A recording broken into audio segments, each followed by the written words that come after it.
अल्लाह का वास्ता है गलीना, बस बंद करो, इसे खत्म करो। इसे मौसीकी के स्कूल में मिलान भेज दो और उस वक्त तक वापस ना लाना जब तक किसी कॉन्सर्ट में पियानो बजाने के लायक ना हो जाए। चलो सो जाओ अब।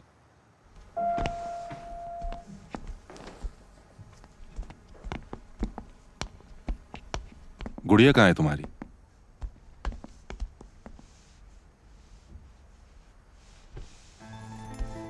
एक इधर भी दे दो।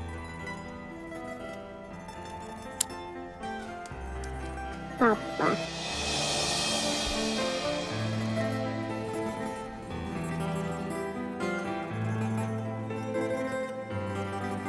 ये क्या कहा इसने? बाबा समझती है आपको मिस्टर सरमत।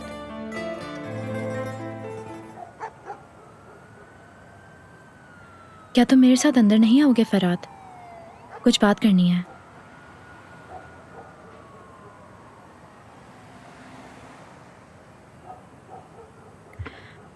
इस वीकेंड पे तुम बिजनेस ट्रिप पे तो नहीं थे? नहीं थे ना?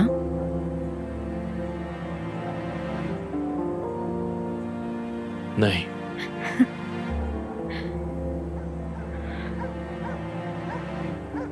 तुम्हें मुझसे झूठ बोलने की जरूरत नहीं है फराद। ना ही तुमने मुझसे कोई वादा किया है और ना ही तुमने अब तक मुझे प्रपोज किया है, तो मैं सच सुन सकती हूँ। मैं कौन सी बीवी हूँ तुम्हारी?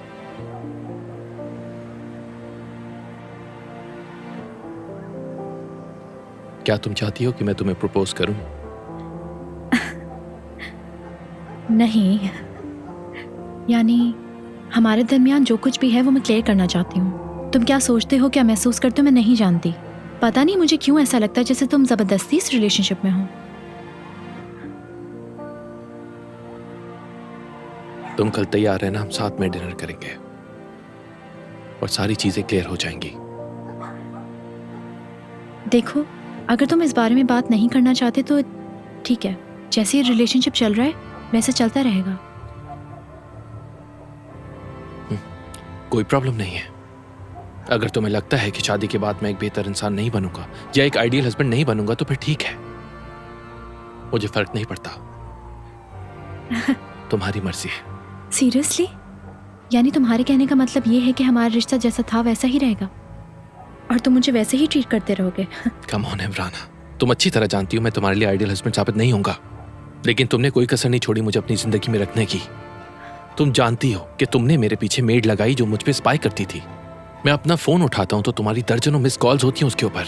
मेरी वजह से एक महीने में तुम्हारा 3 बार मेंटल ब्रेकडाउन हो चुका है। तो फिर क्यों चाहती हो तुम मुझसे शादी करना इतनी कंप्लेंट्स के बावजूद? अगर तुम्हें लगता है कि मैं तुम्हारी सारी बातें बर्दाश्त कर लूंगी क्योंकि मैं तुमसे प्यार करती हूँ तो तुम गलत हो। एक एहसान कर दो मुझ पे फराद, मुझसे शादी करने का ख्याल छोड़ दो क्योंकि तुम मुझसे प्यार नहीं करते। तुम्हारा मसला क्या है? अगर मैं हाँ भी बोल दूं तो क्या होगा? एक ही छत के नीचे हम रह रहे होंगे मैरिज लाइसेंस के साथ। मैं तुम्हें परेशान नहीं करना चाहता इमराना, लेकिन अब ये सिर्फ तुम्हारे ऊपर है।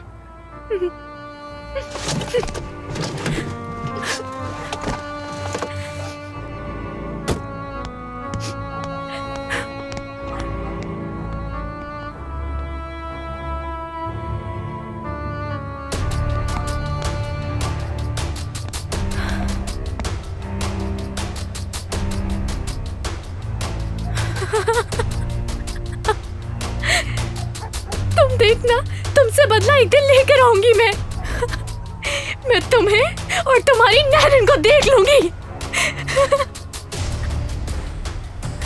मेरे साथ जो तुमने किया है उसका बदला मैं तुमसे जरूर लूंगी।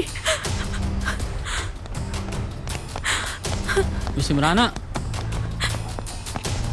क्या हुआ? क्या हो गया आपको? आप बैठे, मैं किसी को बुलाता हूँ। हौसला रखें, कुछ नहीं होगा। कैसा है ये? बस कलर ही अच्छा है। सिक्योरिटी। ये बस ना यही कहेंगे कि आपके घर देखो चोर तो घुसे। क्या कह रहा है। हेलो, क्या?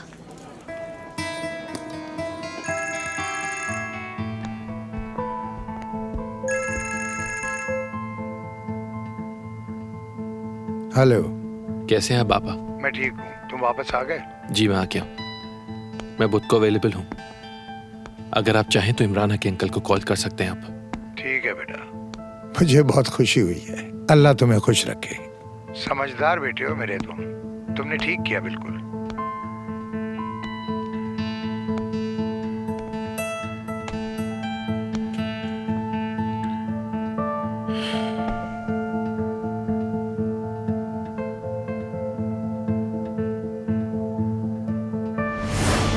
नरेन!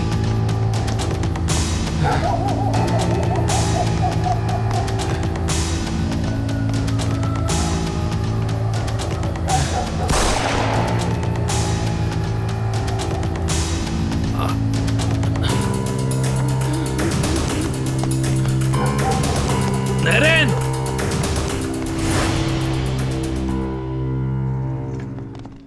Good morning. सहर आपा, जी? तुम्हारे बेटे ने मुझे कुछ नहीं बताया। नहीं बताया? मैं जान चुकी हूँ सब कि मेरी फैमिली के साथ क्या हुआ।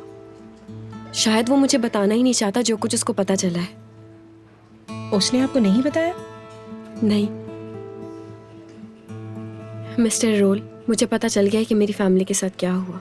मुझे माफ करना नैरन, मेरी वजह से नुकसान हुआ।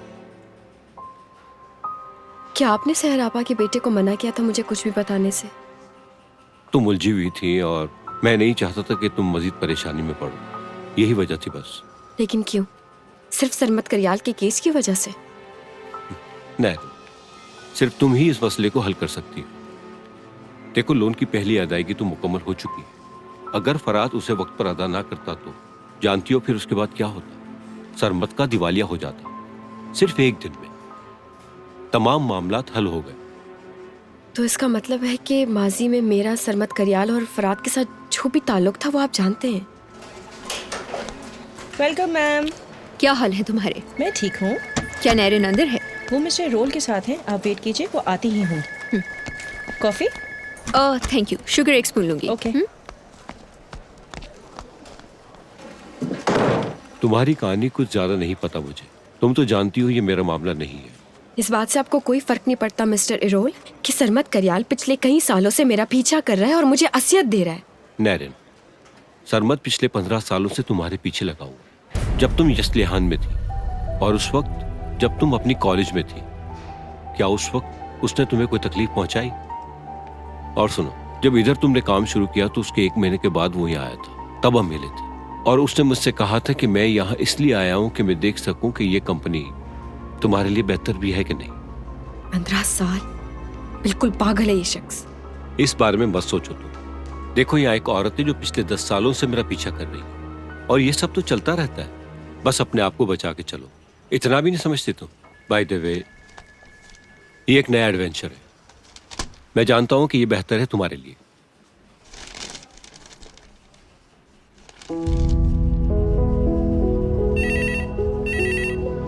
सुनो, हुलिया को फोन लगाओ। हाँ हुलिया, सुनाओ, क्या हाल है?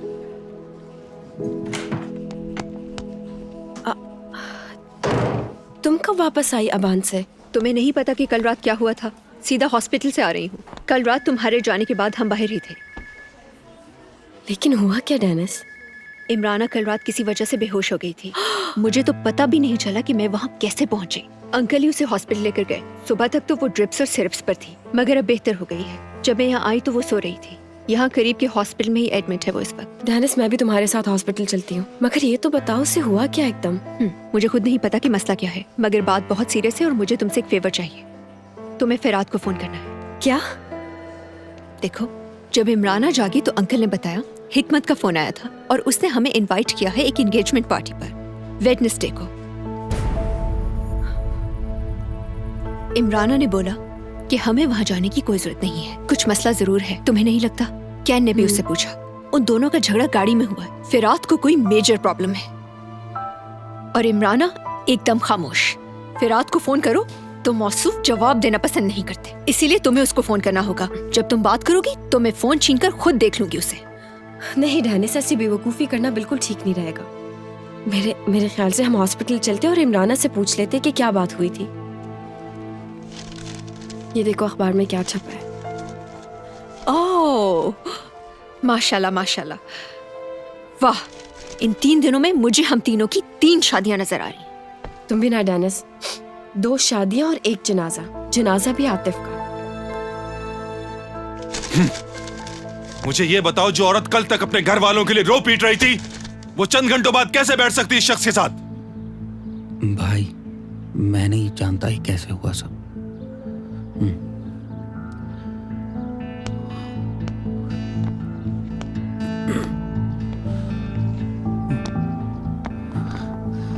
कतरीना, मैं नहरन के मसले से दूर रहना चाहता हूँ। मैं और नहीं बर्दाश्त कर सकता। तो तुम लोगों ने मुझे बेवकूफ बनाया। तुम लोगों ने मुझे बेवकूफ बनाया, हाँ? नहीं, बस, ये तो मैं गोली मार लूंगा अपने आप को। करीब नहीं आना मेरे। मैं बता रहा हूँ, मैं गोली मार लूंगा। तो मारो। मैं मार लूंगा, मैं बता रहा हूँ भाई, मैं ये कर भी दूंगा। मैं ये बर्दाश्त नहीं कर सकता। मैं तंग आ गया उन चीजों से। मुझे कुछ समझ नहीं आ रहा क्या हो रहा है। प्लीज नहीं, प्लीज ऐसा मत करो, तुम्हें मेरी फिक्र नहीं। चलो जाओ यहाँ से, जाओ यहाँ से। भाई अगर तुम चाहते हो ना तो मुझे गोली मार दो, ये लो मेरा सीना, लेकिन मैं नैरन का पीछा नहीं करूंगा। अब मैं तंग आ गया हूँ। बस बहुत हो गया भाई। भाई आप हुक्म करो, जो लड़की बोलोगे आपके कदमों में लाके रखूंगा मैं, मगर मुझे नैरन के मसले से दूर रखो। क्या मैं तुम्हारे बगैर रह सकता हूँ? बताओ। हाँ, गुस्सा थूक दो और डॉक्टर गरवास को यहाँ बुलाओ। मैं चाहता हूँ कि वो तुम्हें मेरे सामने देखें। और हाँ, अब जाओ उस आदमी को ढूंढो जिसने पिक्चर्स ली हैं।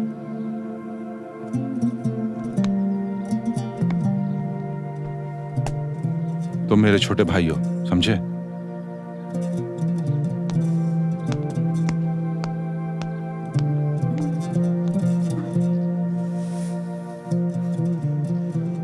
वो भालू सरमत जब तुम्हारी तस्वीर किसी और के साथ देखेगा तो तुम्हारा पीछा छोड़ देगा।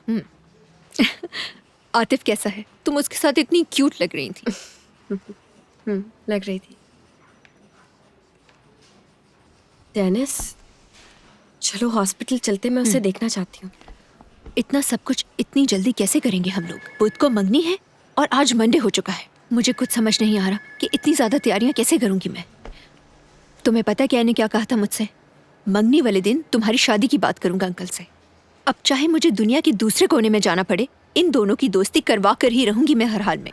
वो तो ठीक है डेनिस, मगर अंकल से सारी बातें एक एक करके करोगी तो ठीक रहेगा। वैसे सुनो, एक प्लान सूझा है मुझे। तुम और आतिफ एक ही दिन शादी कर लो। 3 शादियां होंगी, देखना एक दिन एक साथ। पता चलेगा अंकल को भी। शायद ठीक कह रही हो तुम।